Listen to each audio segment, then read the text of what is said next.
The amount of information that's been created from the dawn of humanity, since human beings walked this planet to the year 2003, which is only, what, a decade and a half ago? That amount of information, how long does it take to create that nowadays? 2 days. The amount of information is doubling at dizzying speeds, but how we learn it, how we absorb it, focus, retain it, apply it, is pretty much flatline. And that growing gap creates something called anxiety. They call it information fatigue syndrome, because everything's a syndrome, right? Yeah. Higher blood pressure, compression of leisure time, more sleeplessness. Because we live in an age where, electric cars and spaceships that are going to Mars, but our vehicle of choice when it comes to learning and education is like a horse and buggy. Like the education system has not, we all grew up with the 20th century education that prepared us for a 20th century world, which at the turn of the 20th century was working in farms and factories. And that's what the education was. It was assembly line, cookie cutter, one size fits all. But now we live in a world where the world's changing so much. Someone graduating school today is going to have 8 to 14 different careers. Can you imagine that? Not jobs, but different careers, because we don't know where the world's going to be. So your ability to outlearn, outthink, outperform, that's your greatest advantage. If there's one skill to master in the 21st century, it's your ability to learn rapidly, to be able to keep up. So digital overload.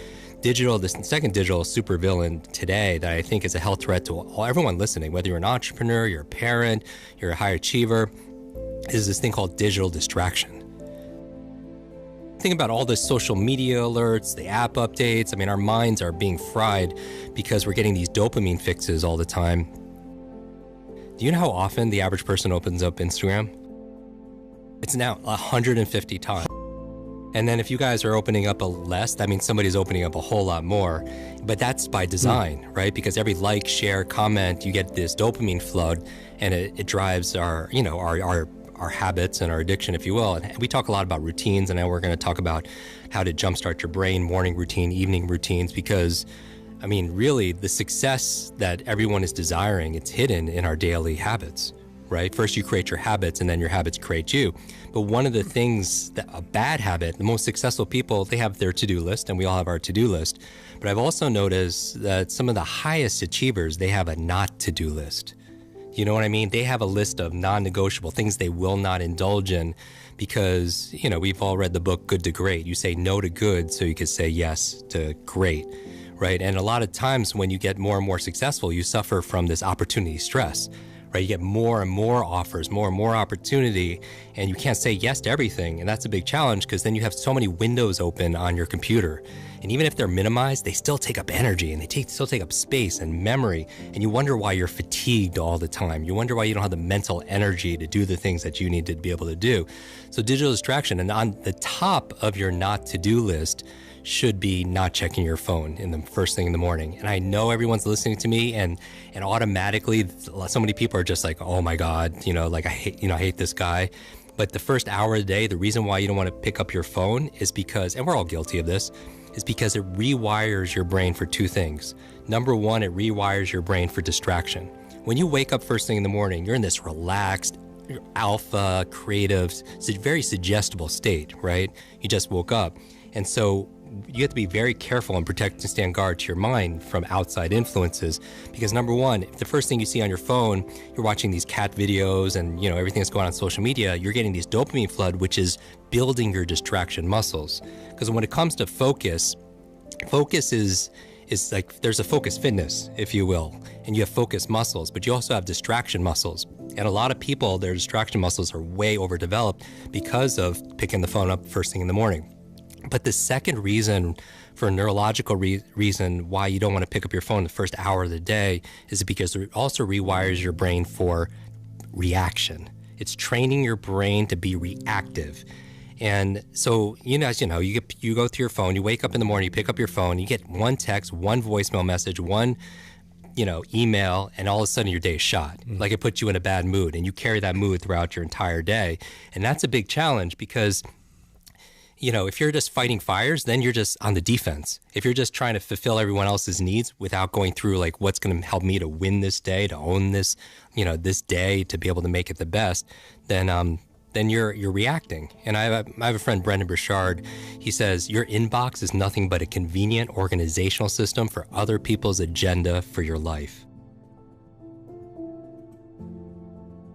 So you're training your brain to react, and you can never have an incredible day if you're just reacting to things, right? So for me, I wake up in the morning and when I just start journaling and I write down 3 things I want to accomplish personally that day and 3 things I want to accomplish professionally. And it's different every single day, but I always begin with the end in mind. One of my favorite books of all time is this book called 7 Habits of Highly Effective People. And we've read this book. Some people are like, I have that book and it's sitting on my shelf. And it becomes shelf help, not self-help, right? Because nobody's actually like reading that book. Because so many people buy books. And I like to encourage people to read at least 1 book a week.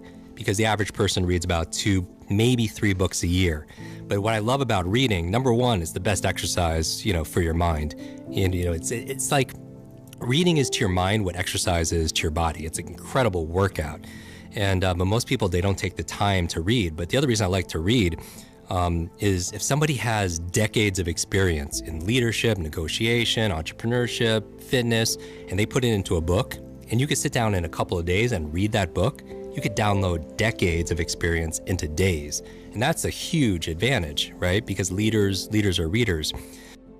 When I'm writing what I need to accomplish, I'm writing put first things first. Put first things first. Meaning I believe that the most important thing is to keep the most important thing the most important thing. The most important thing is to keep the most important thing the most important thing. Because a lot of people have a fear of failure or fear of success. My fear has always been, I don't want to succeed at things that don't matter. It wasn't so much about failing, it's about getting really good at something that didn't make a difference. And Stephen Covey talks about it like you're really good at climbing the ladder of success only to get to the top and realize that it's leaning on the wrong wall. And so if you begin with the end in mind, so I'm thinking about, my friend Clay Bear has this phrase about champagne moments. In sports, it's very clear when you're popping that champagne, what has to happen, your criteria. And for me, I think about if I'm coming back at night and somebody asked me how my day was and I was like, I crushed it today. What had to happen working backwards in order for that to happen?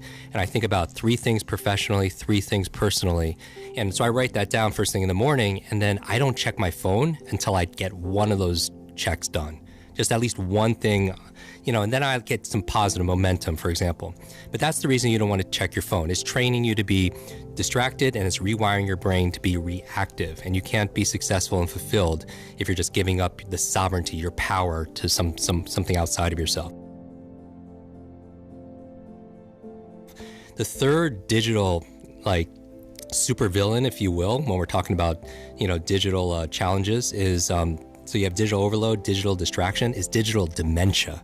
Have you heard this term yet? No. You're going to hear this a lot in healthcare. It's basically where we're outsourcing our brains, our minds to our smart devices. Oh, this is why I can't remember anybody's phone number. Exactly. Yeah. I mean, how many phone numbers did you know growing up as a all kid? of them. All of them. Literally all of them, because we had to, right? Yeah. And how many phone numbers do you know right now? 2. But the old ones that don't that the I ones knew that when I don't was a matter kid. anymore. Mine and my wife's, yeah. Exactly. So 1 or 2. There could be somebody you're texting or calling every single day, and if your phone was dead or if you didn't have it with you, you wouldn't honestly know what that number is. No. And here's the thing. I don't want to memorize 500 phone numbers. Nobody wants to do that, but we've lost the ability to remember one phone number. We've lost the ability to remember a conversation, somebody's birthday. I mean, I feel like absent-mindedness. I mean, how many people feel like senior moments are coming too early? It's like you walk into a room and you just forget why you're there. Or you open up the refrigerator. You go to the store to buy one thing and you come back with 2 bags full of things, except for that one thing you went to, get there. Or you can't remember if you're in the shower, you can't remember if you shampooed your hair.